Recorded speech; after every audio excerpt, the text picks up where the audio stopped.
Building your Amazon business can be a bloody overwhelming experience. It can feel like there's always something more to do and you're never ever on top of the growing list of to-dos that an Amazon business presents to you. So what do you do when you feel overwhelmed? How do you get rid of that? How do you manage it to make sure that you can focus on your Amazon business and turning that focus into mucho cashola for you and for your family?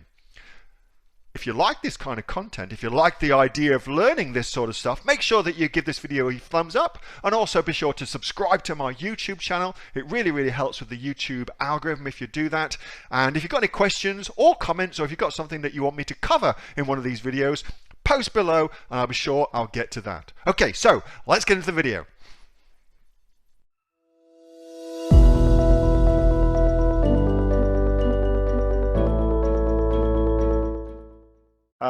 Kathy, I have unmuted you. When you are ready to unmute yourself, you are welcome to. And while we wait for that, I'm going to show you one thing. Okay, so here's a really interesting question that came from Yvette. So, Kathy, I can see you've unmuted yourself. I'm going to come to you in a second, okay? So, Amazon businesses have got a veritable shitload of moving parts to them, and without a doubt there is always something more that you can do in an Amazon business. And I know Kathy will agree with me and Kate will agree with me, there is always, you know, more to do than time to do it. Okay, so I've got a really good question here from Yvette, and that is, how do you deal with overwhelm? Now, I'm going to get Kathy to answer this first, and then I'm going to show you one of my own simple systems that I use to actually go through, and hopefully between the two of us, you'll be able to get a kind of overall view on how best to manage that overwhelm that you will at some point inevitably feel in your business. Now, Kathy, do you want me to make you the presenter or anything like that, or are you happy to talk? No, what do you want me to do? I've just come back from tennis, so no thanks. Got a beanie on, it's freezing, it's 10 degrees. I've got a great mental image of you now, that's awesome. All right, so apart from drinking lots of alcohol, this helps. Yeah. So the most important advice I can give is, don't think about the next step. For example, don't get yourself concerned about PPC, pay per click, if you haven't even found your first product yet. Just do one step at a time. Follow Neil's fantastic modules. They've been laid out in a sequence to make it easy. So don't try and run ahead. Just do one at a time. And the biggest thing is, don't believe your first product will be perfect. Just settle for that training wheel product, and then, you know, doing is learning, and it's priceless. But if you think you're going to get the $2 million a year product and you just don't start because you're looking for that, get rid of that perfectionism, and that will help reduce the overwhelm. But just one little, what is it, eat an elephant one bite at a time. So yeah, nice advice. Yep. And Kathy, do you find that, like, when, because I know you do an incredible amount of coaching, and you do a lot of product discovery sessions with clients as well. Does that tend to be advice that you give to focus on kind of like a training wheel product? Is that what you tend to get people to do? How does that work in reality? Totally, yeah, because doing is learning. So you can do as many modules, and we call it procrastinating learning sometimes. So people just do training on training on training, but until you actually physically start doing it, you will not learn. You cannot conceptually understand it until you've done it.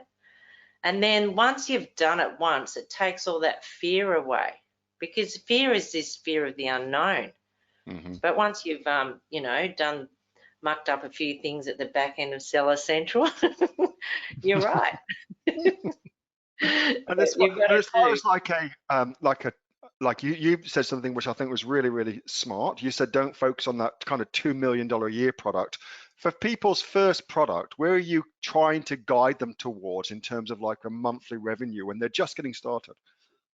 The $3,000 to $5,000. Yeah, nice. That's a Yeah, great place so to start. enough to feel all the work and the effort's worthwhile.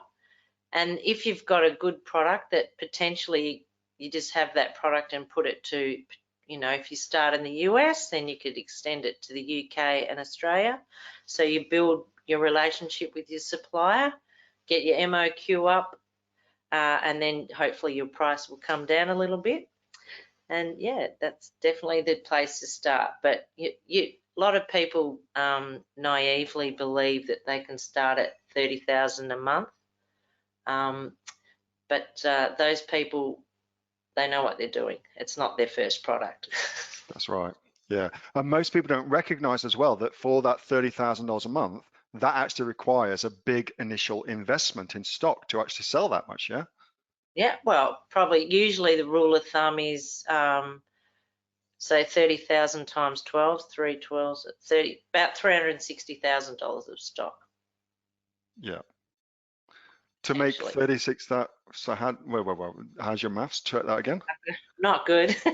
That maths wasn't there. So to do $36,000 in sales in a month, then you would need to have, if you divide 3 that months. total by 4, Yeah. then that gives you your monthly amount, and then you can multiply that by 3 for your first order. That's a simple rule of thumb for you. So yeah, I think that trying to kind of run before you can walk, as Kathy says, is kind of like it's not going to get you where you want to get to. It's much better to have that training wheel product where it's going to make you 3,000 to 5,000 a month. That's a much better place to start, Kathy. I agree.